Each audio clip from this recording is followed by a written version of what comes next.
First Minister James Matthews from Sky News. You talk about addressing an independence referendum at the end of the Brexit process.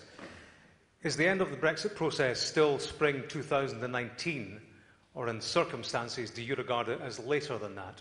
And also, you say that for the Tories to block a referendum would be democratically unsustainable. Given that they beg to differ, what would you do? Well, firstly, I think we should let the people have their say on June the 8th, and that's the great opportunity, of course, that Theresa May has given us in calling this election.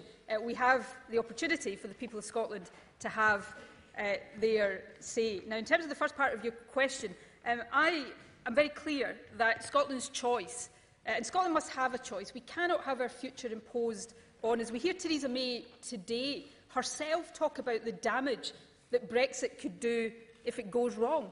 We cannot find ourselves in a position where we have no alternative but to accept a damaging Brexit that is wreaking havoc on our economy and our public services. So that's why a choice, not now, but at the right time, is important. I've said at the end of the process, and I've said that for a reason, because it is important that people have clarity about Brexit and what that means, and they then have clarity about the options.